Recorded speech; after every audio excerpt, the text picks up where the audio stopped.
Hi hello అందరూ ఎలా ఉన్నారు? మేమైతే చాలా బాగున్నాం.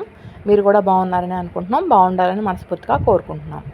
తినడానికైతే ఇంట్లో ఏమీ లేవండి. అయితే స్వీట్ తినాలనిపించింది ఏదో ఒకటి. గోధుమ పిండి బెల్లంతో ఇవి ఇవి ఉంటాయి కదా, ఏమంటారు వాటిని, వెన్న ముద్దలు అయితే చేద్దాం అనుకున్నాను. ఇదిగోండి వీటిలో కావాల్సిన పదార్థాలు. చిన్న టీ గ్లాస్ కొలత తీసుకుంటున్నానండి నేను. 4 చిన్న టీ గ్లాసులు గోధుమ పిండి, ఒక పావు వంతు టీ గ్లాసులో పావు వంతు రవ్వ, బొంబాయి రవ్వ, యాలకులు 2, కొంచెం చిటికెడు ఉప్పు వేసి మొత్తం పిండినంతా కలిపేశానమాట. ఇది 4 గ్లాసులు గోధుమ పిండికి ఒక గ్లాసు నూనె, 6 నెయ్యి, డాల్డా, ఏదైనా మీ ఇష్టం అండి. మీ దగ్గర ఏది అవైలబుల్గా ఉంటే అది వేసుకుని మొత్తం పిండిలో ఒకసారి అంతా నేను చూపించే విధంగా కలిపేయండి. దీనికి బెల్లం వాటర్ బెల్లం ఎలా తీసుకోవాలంటే 2 గ్లాసులు బెల్లం, 4 గ్లాసులు గోధుమ పిండికి 2 గ్లాసులు బెల్లం అయితే తురిమేసుకుని వాటర్ పోసేసి, ఒక గ్లాసు వాటర్ పోసేసి నానబెట్టుకోవాలి. అది బాగా కరిగిపోయిన తర్వాత వడపోసుకోవాలన్నమాట. ఇదిగోండి ఇలా ఉండాలి పిండి ఆయిల్లో కలిపిన తర్వాత. ఇలా ఉంటేనే మన వెన్న ముద్దలు అనేవి సాఫ్ట్గా క్రిస్పీగా నోట్లో వేసుకోగానే కరిగిపోతాయి అన్నమాట. ఇదిగోండి వడపోసి పక్కన పెట్టిన బెల్లం వాటర్తో అయితే నేను కలుపుతున్నాను. ఇది గోధుమ పిండిని అయితే ఇలా కొంచెం కొంచెం సరిపడా కలుపుకోవాలి. చపాతీ పిండిలాగా కాదండి, కొంచెం గట్టిగానే కలుపుకోవాలి మనం. ఎందుకంటే మనం చేసేటప్పుడు పొడిపిండి ఏమి వాడం ఇందులో. పలచనైందంటే మాత్రం మళ్ళీ మనం చేసే పీటకి కర్రకి, చపాతీ కర్రకి అంటుకుపోద్ది పిండి. అందుకని గట్టిగానే కలుపుకొని ఒక పావు గంట పాటు పక్కన పెట్టుకోవాలి, నానబెట్టుకోవాలన్నమాట. నానబెట్టుకున్న తర్వాత అందులో సగం పాటు తీసుకున్నాను. ఇంకా మిగతా సగం పాటు మీద అయితే గాలికి బిగుసుకుపోకుండా కొంచెం ఏదైనా కప్పేసి ఉంచండి, గిన్నె లాంటిది. ఇంకా దీన్ని అయితే చపాతీలాగా ఒత్తేసుకున్నాను. ఇంకా అలా ఒత్తేసుకున్న తర్వాత నేను చూపిస్తున్నాను కదా వీడియోలో, అలా అయితే మీరు మడత పెట్టుకోవాలి. అప్పుడే మన వెన్న ముద్దలు అనేవి లోపల క్రిస్పీగా లేయర్గా ఉంటాయి అన్నమాట, గుల్లగా. ఇంకా మళ్ళీ దాన్ని నేను చూపించేంత మందంలో, చూసారు కదండి, మనం ఇంత సైజులో అయితే సరిపోద్ది. ఆ సైజులో చేసేసుకోవాలి. పిండి ఏమి జిమ్మట్లేదండి, నేను నార్మల్గానే చేసేస్తున్నాను. ఇంకా సైడ్స్ జస్ట్ అవన్నీ కట్ చేసేసుకుని మనకి ఏ షేప్లో అయితే కావాలో, బిళ్ళలు మీ ఇష్టం అండి.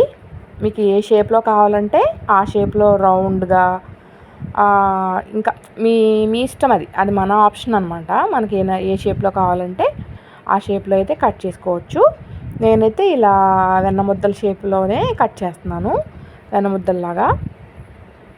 ఇదిగోండి చూసారు కదా, ఇంత మందంగా ఉండాలన్నమాట. ఇలా అన్నీ చేసేసుకున్న తర్వాత చూపిస్తాను మీకు.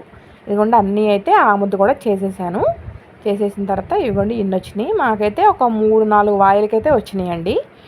ఇంకా మూకుట్లో ఆయిల్ అయితే పోసేసుకుని అది హీట్ అయిన తర్వాత సిమ్లోనే చేసుకోవాలండి.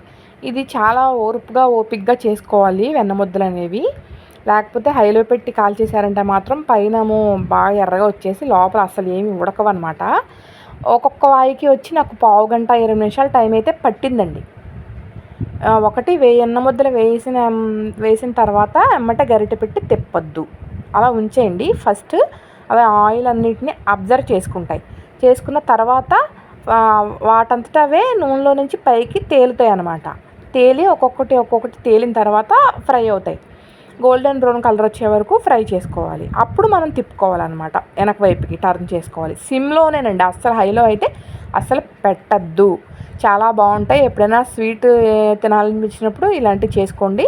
ఇదిగోండి చూసారుగా ఎలా అయితే గోల్డెన్ బ్రౌన్ కలర్లోకి వచ్చినాయి కదా, ఇలా వచ్చేస్తే తీసేయచ్చు. ఇవి ఇలా ఉన్నప్పుడు చాలా సాఫ్ట్గా స్మూత్గా ఉంటాయండి, మెత్తగా ఉన్నట్టు అనిపిస్తాయి. ఏం కంగారు పడద్దు. చల్లారిపోయిన తర్వాత, వేడంతా చల్లారిపోయిన తర్వాత చాలా క్రిస్పీగా ఉంటాయి అన్నమాట. ఇవి టైంపాస్కి చాలా బాగుంటాయి. పిల్లలు కూడా చాలా ఇష్టపడతారు ఈ వెన్న ముద్దల్ని. మీరు కూడా ఒకసారి ట్రై చేసి నాకు ఎలా వచ్చినాయో ఏంటో కామెంట్లో చెప్పండి. లైక్ చేయడం మాత్రం మర్చిపోవద్దు. ఇదిగోండి రెండో వాయి అయితే వేసేసిన తర్వాత ఇవి కూడా వేయించుతున్నాను అనమాట. ఇంకా మనం సిమ్లో పెట్టి అవి వేగుతూ ఉంటాయండి. వేరే పని ఏదైనా చేసుకుంటూ ఉండొచ్చు. మీకు శబ్దం వినిపించడం కోసం ఇలా చూపిస్తున్నాను. క్రిస్పీగా చాలా బాగా వస్తాయి చల్లారిపోయిన తర్వాత, వేడి మీద అయితే రావండి. ఇదిగోండి చూసారు కదా, ఒకసారి ఇది చూపిస్తున్నాను చూడండి లోపల ఎలా ఉడికింది ఏంటనేది.